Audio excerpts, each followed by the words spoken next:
Welcome to the program, Mr. Haddad. Thank you for having me. There is a big public discussion in France on the possible ground deployment to Ukraine. Is this idea gaining some support among the French people?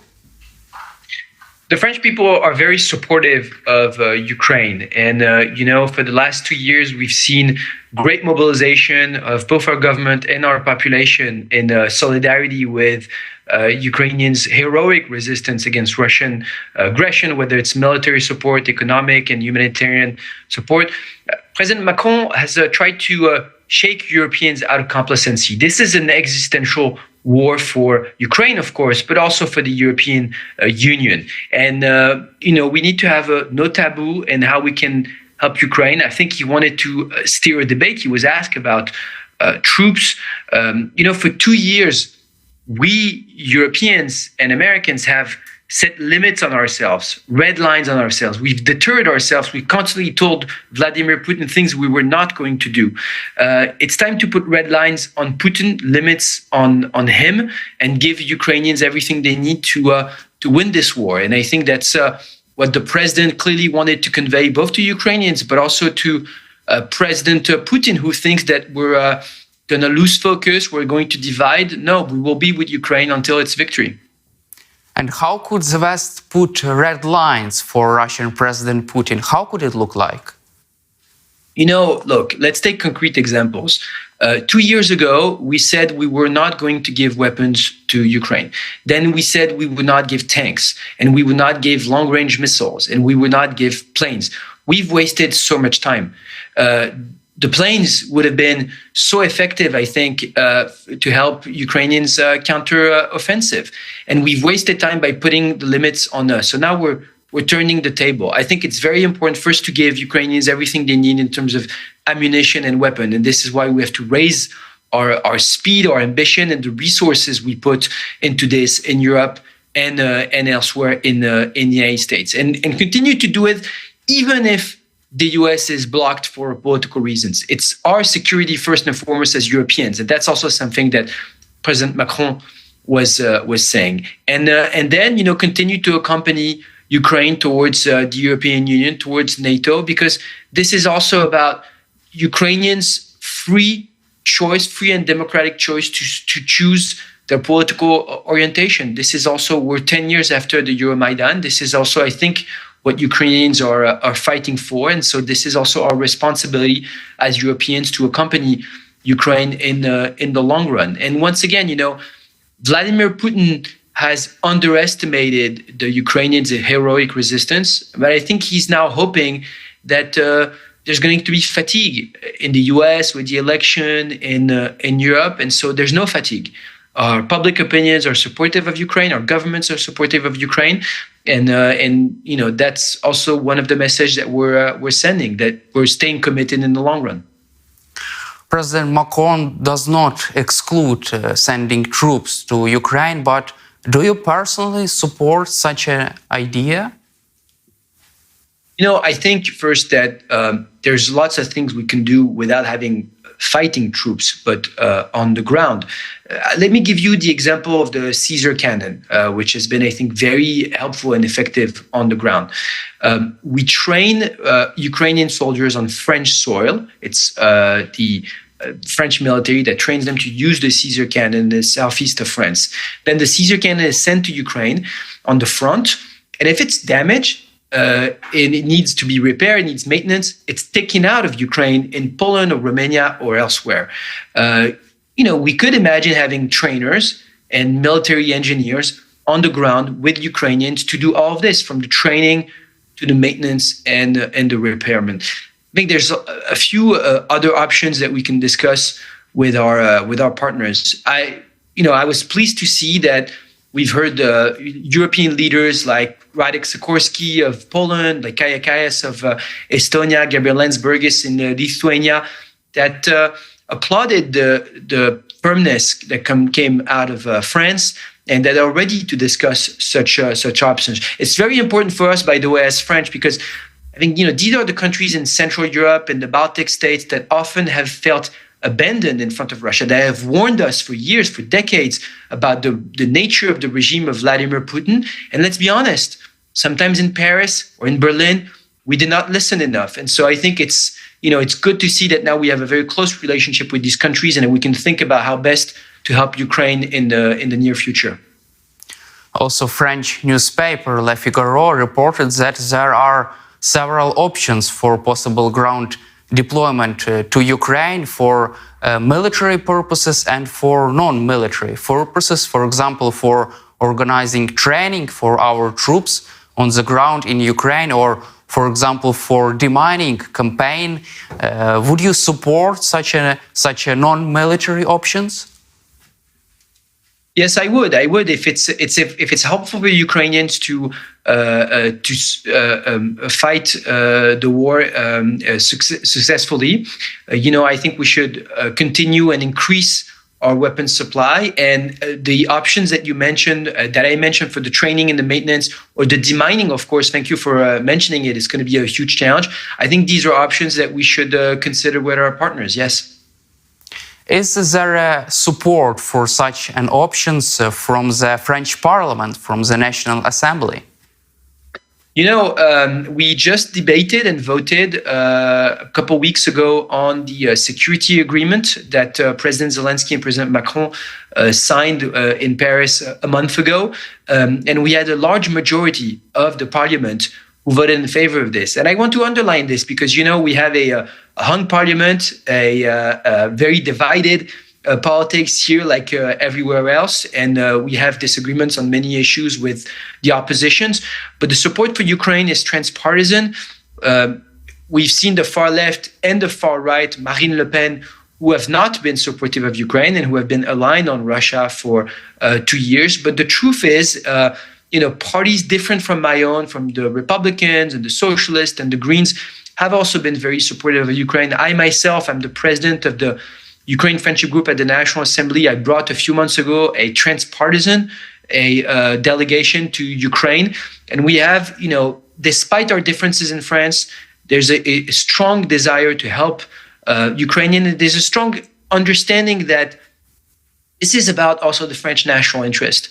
That if we let Russia win in Ukraine, this will have disastrous security consequences for the European Union and for France. This will have disastrous economic consequences for us. When you think about the prices in energy, the prices of food and cereals. I mean, this is not just altruistic. This is also defending Ukraine is about defending the French national interests. If there is a critical and dangerous situation on the ground in Ukraine and President Macron decides to deploy ground troops to the combat zone, would the French Parliament support such a decision?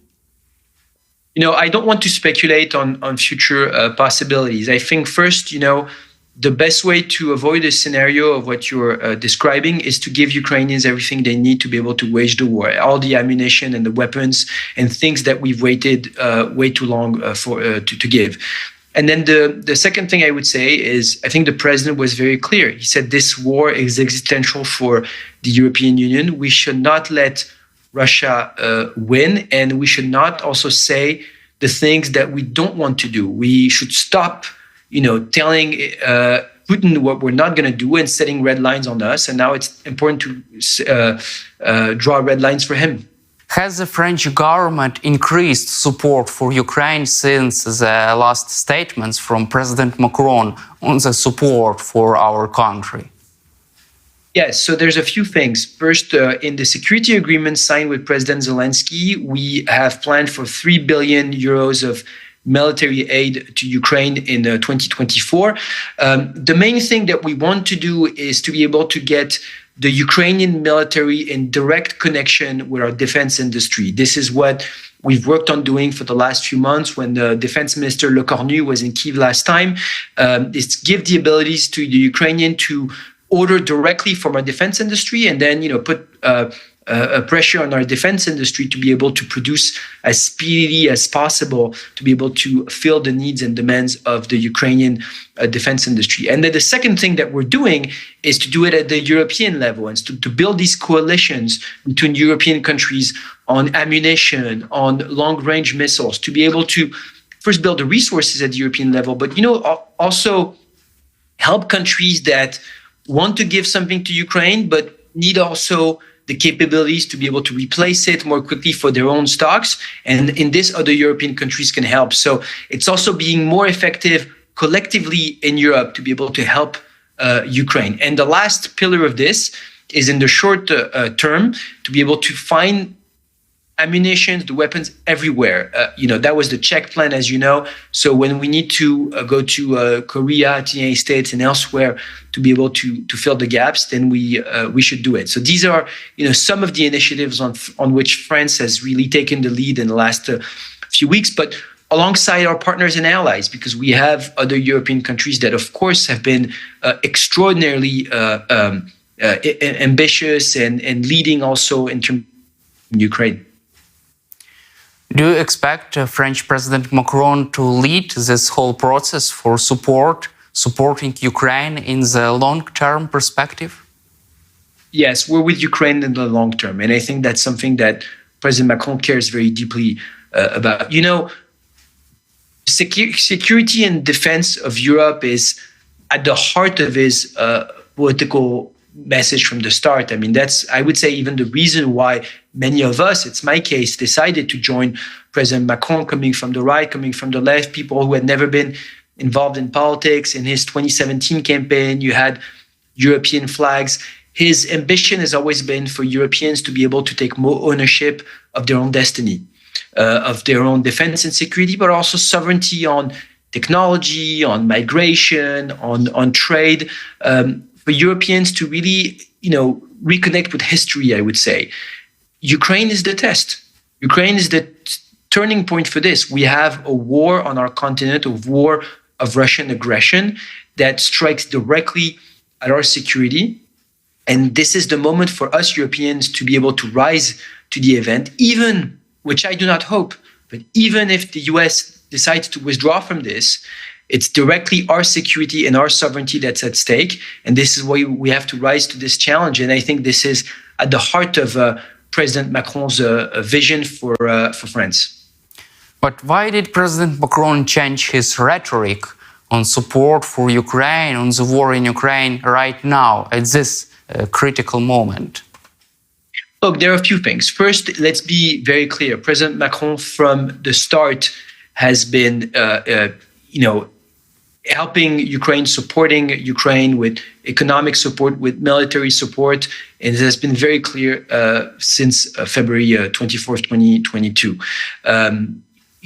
For a long time, he wanted to give diplomacy a chance. He went to Kyiv and to Moscow before the war, and I think that was a very courageous thing to do, to try to speak to President Putin and find a diplomatic exit to this. And then in close coordination and very often at the demand of President Zelensky, he kept a connection with President Putin in the first few months. If you listen to what President Macron said, he was always very clear to President Putin that this war is unacceptable and illegal and that he has to withdraw from Ukraine. He wanted to give a diplomatic chance. President Putin chose war, chose aggression.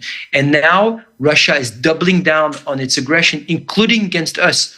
Cyber attacks, interference in our democracy, provocation in the Black Sea, in the air, the insults coming from Russian leaders. So, it's clear that Russia is not at all interested in diplomacy. And so this is why, we have to double down on our efforts to defend Ukraine and push back against Russian aggression, against Ukraine and against European democracies. Do you expect the US to continue its support for Ukraine today and in the future? Look, I hope. I was in Washington recently in January with colleagues from all over Europe, the UK, Lithuania, and others, to plead for Ukraine with the U.S. Congress, Republicans and Democrats, telling us that it's our security interests that are at stake. But let me be honest with you. I'm a French parliamentarian. I do not control what's happening in the United States. I hope that we will stay close with the U.S. on this. But, I don't want to wait. I don't think Europeans should wait for what's happening in the U.S. This is first and foremost our values and our interest as Europeans are at stake. So let's do everything we can to help Ukrainians, even without the U.S. And if the U.S. stays committed, then good. Then let's do it together. But otherwise, we can't wait. Russian President Vladimir Putin is trying to link Ukraine to the recent Moscow attack. Does anyone in Europe still believes in his lies? No, I don't think so. First, this was a terrible terrorist attack against the Russian people, and our government, our president, and everyone has expressed their solidarity with the Russian and the Moscow population. France has been a victim of terrorist attacks, Islamist terrorist attacks in the past, but this should not be a reason, a pretext to increase the aggression against Ukraine. And so let's be very clear on this. The investigation must be led with transparency and truth. And once again, this should not, in any case, change the fact that we stay committed to the defense of Ukraine against Russian aggression. Also, Pyotr Tolstoy, a deputy head of Russia's State Duma, said that French troops, in case of deployment to Ukraine, would be killed by the Russian forces. What is your take on this statement, and what is your reaction? I would say two things. The first one is I think we should never escalate in these provocations and insults. I find them beneath the way leaders should be speaking. And if you hear the way President Macron, President Biden, President Zelensky speak about this, I think they use a much more responsible tone in their public expression. And I would say it really reveals a nervousness and a form of fragility and nervousness from Russian politicians and leaders that maybe says a lot about how they view the situation. The truth is, once again, Russian leaders did not expect us to stay that united, that focused, that strong in the support of Ukraine 2 years ago. I think they saw what happened after Georgia in 2008, after the annexation of Crimea and the beginning of war in Donbass in 2014, after the killings of Russian opponents in our democracies over the last 20 years. And they maybe thought, Europeans maybe will do a little press release, maybe a few sanctions here and there, and then we'll move on from this. This has not happened, and it won't happen.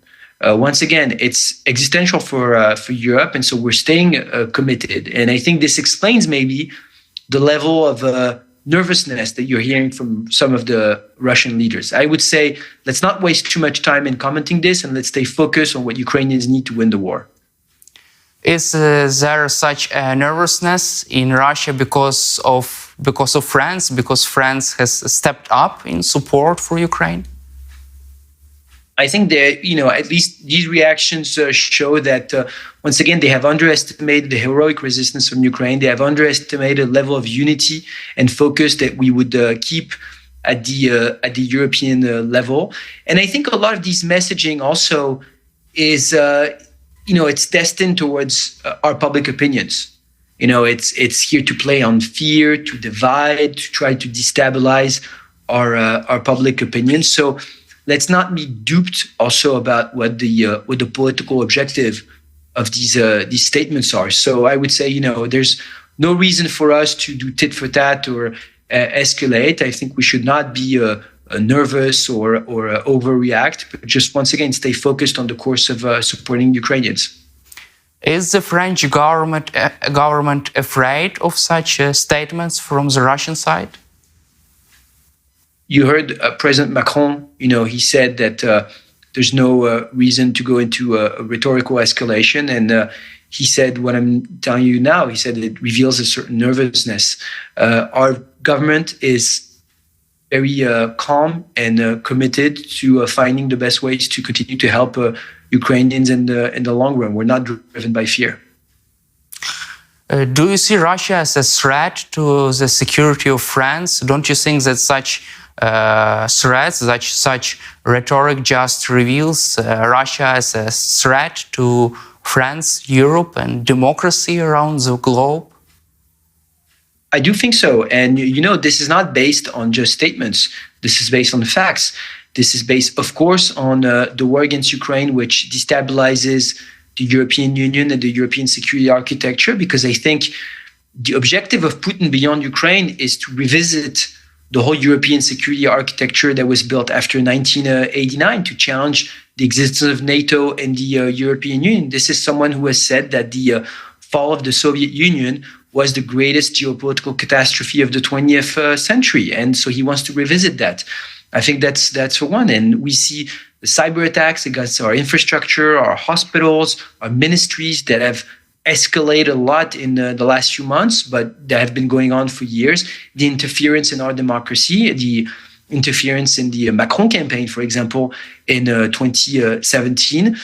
All of this makes this a direct challenge and threat to the European security architecture. Beyond just the statements of Russian leaders, it's the hostile acts, the disinformation against us in Africa. The Wagner militia that organized a sort of fake massacre in Gossi in Mali to accuse the French, to falsely accuse the French troops. So we've seen all of these hostile acts against ourselves.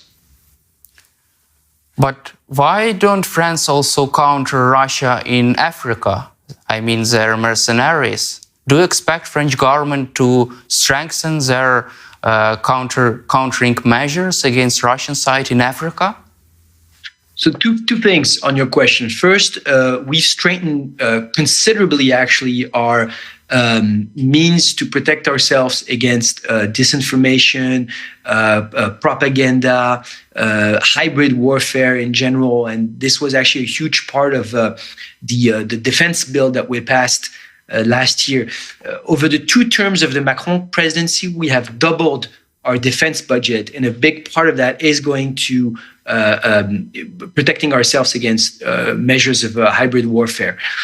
When it comes to Africa, it's a little different because, in these countries, our aim there was very clear. In places like Mali or Niger, we were called by the governments to fight against terrorism. We were there at the demand of the government. So the day that these governments, for whatever reason, decide that they don't want to work with us against terrorism anymore, then we have no reason to stay anymore. So the contract with these, the relationship with these governments was very clear. Does that translate, in their case, in a better ability to fight against terrorism? I don't think so. I think you've seen an increase in insecurity and terror attacks in these countries. That's unfortunate. But once again, France is first and foremost there at the demand of these governments, so that depends on them. Thank you, Mr. Haddad, for your time and for your support for Ukraine, and glory to Ukraine. Thank you. Slava Ukraini. Героям слава. Thank you very much.